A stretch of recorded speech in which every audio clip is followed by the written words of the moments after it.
Tai Felton and the receiving room are the key for Maryland to upset Penn State.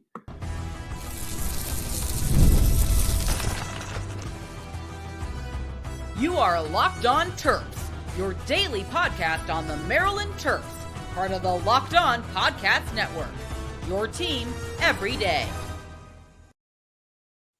What's up, everyone? I'm Tre Moore, host of Locked On Terps, part of the Locked On Podcast Network, your team every day. So thank you for making us part of your day. And today's episode is brought to you by the Gametime app. Download the Gametime app, create an account, and use code LOCKEDONCollege for $20 off your first purchase. And I'm also doing work at InsideBlackandGold.net. So make sure you guys go over to InsideBlackandGold.net for all your latest Terps news.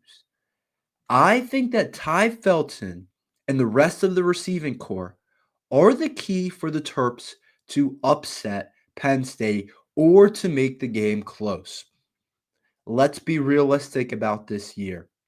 Last game of the season, it's been a really bad year, arguably the worst year under Coach Locksley. You could say one of his first years were his worst. You could say this year was his worst, but this is definitely one of the worst years that Coach Locksley has had as a Maryland football coach. But let me tell you something. If you go to Happy Valley, and I'm not saying this is going to happen, I'm not saying this is realistic, I'm not saying we necessarily even have a chance to do this, but like I always say, crazier things have happened. If you go to Happy Valley and beat the number 4 team in the country at Penn State, if you're able to pull that upset off and you're able to beat them, that is humongous. That is huge, and that will make your season. That will change the way a lot of people look at the season. Right now, a lot of people are looking at the season and say it's bad, it's not good, things aren't going well, and a lot of people will change their perception if you find a way to beat Penn State. Sure, they might still say it's not a great season, but I'm telling you, a lot of people will think it's a lot better if you are able to take down the number 4 team in the land. And I think the key for me, I'm not going to try and sell you guys on something that we're not probably going to be able to do. I think the key for me is relying on your best players, on your best position group, on your best player in your football team, and one of the best receivers in the entire country in Tai Felton. Let's not overcomplicate this. Penn State's a really good defense, a very good defense.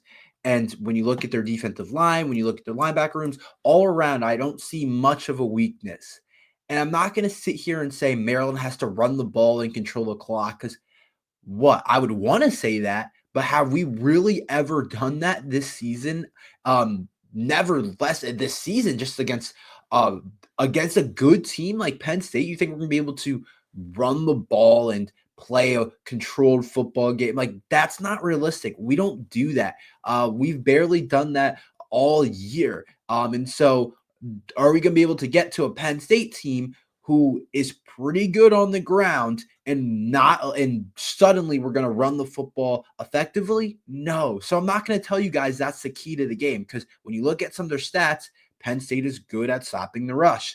I look back at their Minnesota game, which was an absolute battle, which Minnesota was able to keep the game close, and their running backs did not do anything crazy. Darius Taylor, their leading rusher, 17 carries, 58 yards, 3.4 average.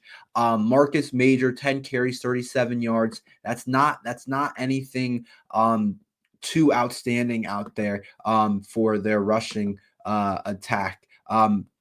And when you look at some of their games, they usually don't get run all over. Especially teams that I look at are similar type of talent as us up front. Like, look at what Washington did. Washington couldn't run the ball at all against them.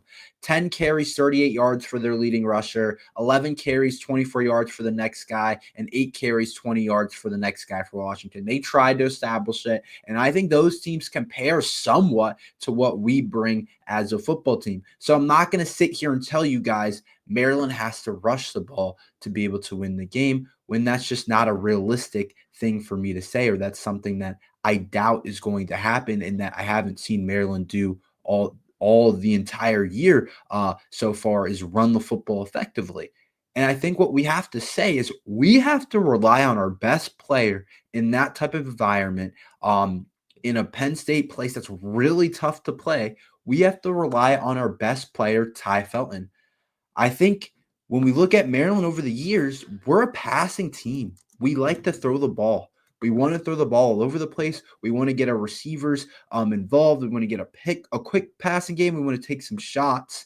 And we have one of the best receivers in the country in Tai Felton. And he has a chance to break the Maryland receiving yard record, but he's going to have to get like a good amount of yardage.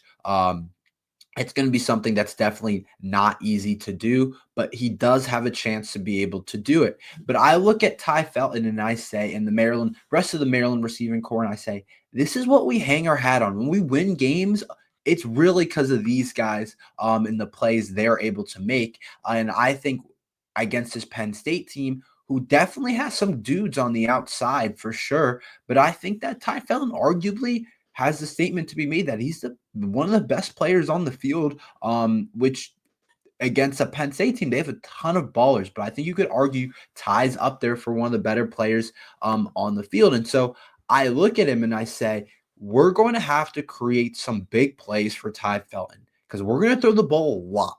Everybody knows we love to throw the football. We're going to throw the ball a ton. We're going to throw the ball probably up to 40 times in this game. And I don't want that necessarily, but that's just how we've been. And I think Tai Felton is the key to winning this game. If he can go over 120, 130, 140 yards, which sounds maybe a little bit out there, but we know he's done that multiple times this season. He's had multiple 100 yards games.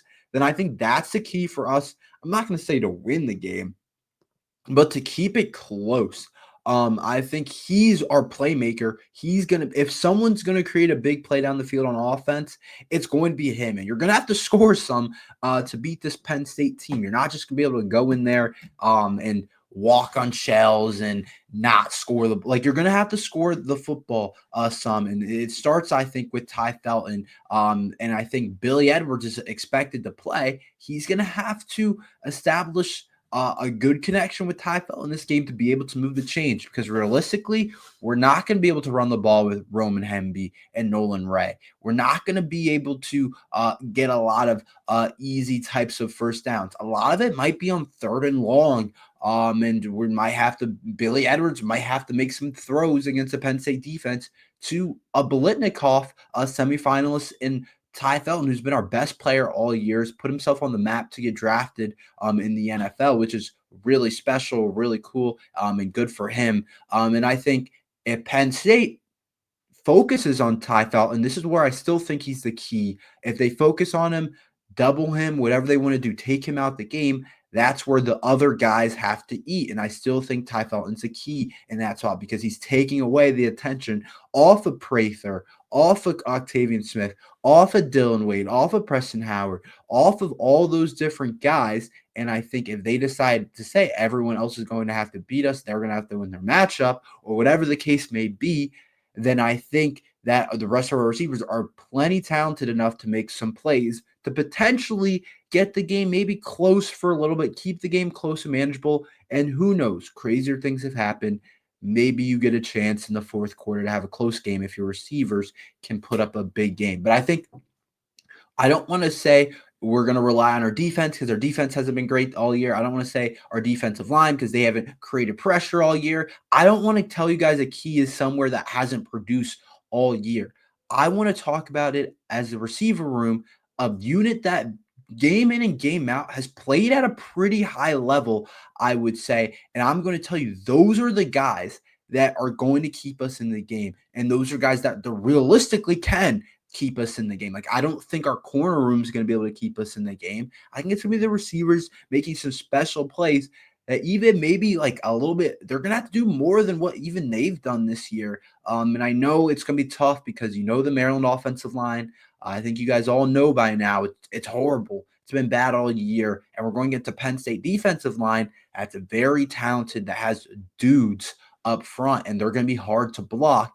But I think the only way for the Terps to have a chance to really stop the Nittany or get points up against the Penn State is for those receivers to get open down the field, to those receivers to move the chain, and we'll see how they play it. But if Tai Felton's being doubled, that doesn't mean that he's not playing an important role. He's allowing everyone else. There was a quote Justin Jefferson said. He said, it's either you let me go off or you let everybody else go off. And it's the same type of concept with Tai Felton. Tai Felton can have 8 receptions for 100 yards, or we can let Caden Prather have 6 receptions for 70 yards, and Octavian Smith 3 for 50, or Dylan Wade for 4 receptions for 50 yards as well. Like, it can be something like that. And I think that's exactly the case with Tai Felton. And I think he's the key for us to get this game close. It's going to be that receiver room. He's going to have to create matchups.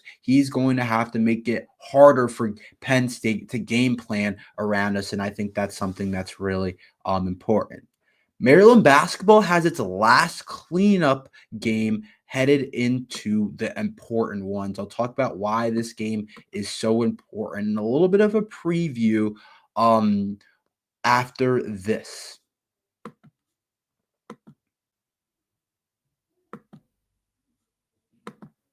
Have you ever wanted to go to a game at the last minute, like a Maryland Terrapins game, but finding tickets is hard? I have been there before. Buying tickets to your favorite event shouldn't be stressful. Excuse me. Gametime is the fast and easy way to buy tickets for all the sports, music, comedy, and theater near you. With killer deals on last-minute tickets and their best price guaranteed, you can stop stressing over the tickets and start getting hyped for the fun you'll have. Gametime has deals on tickets right up to the start of an event and even an hour after it starts. It's a place to find last-minute seats and take the guesswork out of buying tickets with Gametime. Download the Gametime app, create an account, and use code LOCKEDONCollege for $20 off your first purchase. Terms apply. Again, create an account and redeem code LOCKEDONCollege for $20 off. Download the Gametime app today. Last-minute tickets, lowest price guaranteed. So Maryland basketball has a game on Sunday, which I actually think is more important than a lot of people think for this season. And I want to give you guys a quick little glance at where I think we're at. And I think we're in a really good spot. We have this last game against Alcorn State on Sunday at 12 p.m., which is actually an important type of game because I think this game's important because I think it's our last cleanup before we get into games where we really want to know what we're doing. And what I mean by that is this is our last game before we get into some big boys. We play Ohio State Wednesday, December 4th, and then we play Purdue next Sunday, 12 p.m., December 8th. So this Alcorn State game is the last chance for Maryland to clean up, for them to clean up their rotation, to clean whatever the case may be, which I think is actually really important for the Terps when you outlook the season. I think we're in a much better place than we were. I think this team's miles ahead of where we were last year. Last year, we were in a bad spot right now. Things were not good. I didn't think we were a tournament team. We were just losing games. And this year, it's a completely different thing. I thought we're really close to being a top 25 team right now. I think if we win against Alcorn State, and then which we should absolutely do, there's no reason that shouldn't happen, and then we beat Ohio State, we could be looking right there kind of in the top 25-ish, depending on how we play against Purdue, which I think is a game that is going to go back and forth, but I think we definitely have an opportunity to win. And I think Maryland versus Alcorn State is the last chance to try different lineups. So if you want to try more of the 4-round one, with Derek Queen at the center and 4 guards outside with Deshaun outside, Rodney Gillespie, and Selton Miguel 4-round one, or Julian Reese 4-round one. Like, if you want to try some of that different things, more of that before you get into Big Ten play, so that if there's a game where, like the Marquette game, where the 2 big lineup isn't really working, you can transition into more of a 4-round one type of thing. But I watched a lot of college basketball this week. I had some time and I was just watching other games, and I did watch some other Big Ten teams, and a lot of teams, like a lot of teams are running 2 bigs. Like, I watched Michigan State. They ran mostly 2 bigs the entire game. Like, a lot of teams are running 2 bigs. So I think that's just kind of what college basketball is today. So I expect it to work most games, but sometimes you do get a little bit more spacing and freedom when you can run for round one, which I think is important. And so I think that's something that you might want to test out. Or if you want to see, do I need to give Malachi Palmer more minutes in this game to make sure he's going to be in the rotation? Or Jordan Geronimo has been out with an injury. Does he have a spot in the rotation still? Or Gapari had a really, really good game last game. Does he need a larger role? Like, these are some of the things you kind of want to look at. You can't figure out everything in this Alcorn State game, but you can figure out a couple different things that can really make a difference, I think, in our season this year. And let me tell you something. I watched a lot of teams in the Big Ten this week, and the Big Ten is up for grabs, and Maryland is absolutely will have every chance to win it. I really believe that. I don't think it's that good this year. I watched Indiana get smoked yesterday or 2 days ago. I watched them get absolutely smoked. I think they're playing right now and actually winning when I checked, but I watched them get absolutely smoked a couple days ago and not look that great. They got smoked. Oh yeah, it was by Gonzaga, and then they also got smoked by Louisville. That's right. And Indiana is supposed to be one of the better teams in the conference. Even Purdue, who's one of our better teams, they won last night. But I don't think they're that amazing. I'm pretty sure they lost the game as well. Oh yeah, they got smoked by Marquette a little bit ago, but they have some pretty good wins. But I really do think that when we look at it top to bottom, I watch Michigan State play. I don't think Michigan State. I think they're well coached. I think they have some good players, but I don't see any like greatness on that Michigan State team. And there's a lot of different teams in the Big Ten that I just don't think are better than Maryland. And I think Maryland has every chance to win that conference this year. But I think playing well against this Alcorn State team and figuring out your lineups, making sure you have your rotation. So when we play Ohio State, a game that really matters, a game that you want to win, you want to start stacking up these Big Ten wins. Those are important. You don't want to drop any unnecessarily. And Ohio State's a game that I absolutely expect us to be able to win. And I think it's a game we should win. And I want to see Maryland be able to play well against them. Ohio State plays Pittsburgh today, so it'll be interesting to see how they look early on. But they took a loss early on. They took a loss early on this season as well, so it'll be interesting to see how they look. They took a loss against Texas A&M this season, so we'll see how they look against Pitt. But I do think this Alcorn State game has a lot more of an importance than a lot of people are going to realize. But I really do think that this, like, anything's on the table for this team. The Big Ten's down this year, and I truly believe that. I didn't see any Big Ten team that really impressed me. Like, I didn't. And I don't know about you guys. I don't know how you guys view us this year, and I'm curious. Let me know what you guys think. But I didn't see any Big Ten team that was particularly really looked really good this week. And I know Michigan State got a big win, but they didn't look great. Oregon, they won it, but like they don't look amazing. There's not a ton of teams that I say are like really. I think there's a bunch of good teams, but I don't think there's a bunch of I don't think there's like a really good team that's clearly should win the conference. So I do think it's a little bit more interesting this year. I think it's up for grabs, and I think Maryland's going to have every opportunity to make the tournament and to put together potentially a Big Ten winning season, which I think could be really interesting for the Terps and really big time. Let's talk about the spread let's go back to football. Let's talk about the spread for the Maryland Penn State game. Do I think Maryland covers? What do I think happens? Talk about that. Get ready to tackle the NFL action with FanDuel, America's #1 sports book, because right now new customers can bet $5 and get $150 in bonus bets if you win.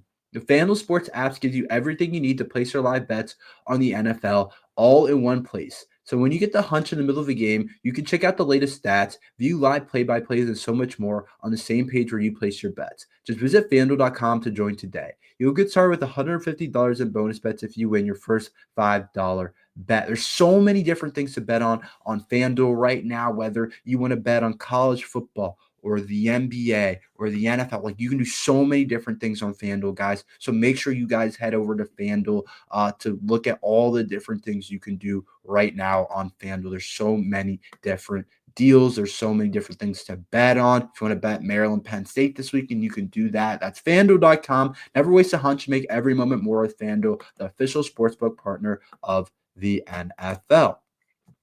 So Maryland, Penn State. I think Penn State covers the spread against us. I do. Here's my thing. The spread's at what, 24.5, so like 25 points. I just don't see Maryland covering it. I see us getting blitzed. I haven't seen us play well this year against bad teams. And so when we play a good team, why do I think we will cover the spread? I think it's a pretty big spread, but I still think that Penn State's going to be able to cover it because I think we're just going to have trouble in every phase of our football team. I know I talked about Tai Felton, the receiver room, being the key, but my thing is the offensive line is so bad for Maryland. Like Maryland's offensive line makes it so hard for me to pick the Terps to cover because it's like, how are they going to cover? They can't protect Billy Edwards in the passing game. So how do I expect the Terps to cover a 25-point spread when they can't pass protect, and so Billy Edwards can't even effectively use the weapons like I really want him to be able to use, or it's unlikely he'll be able to because he's probably going to get hit a lot.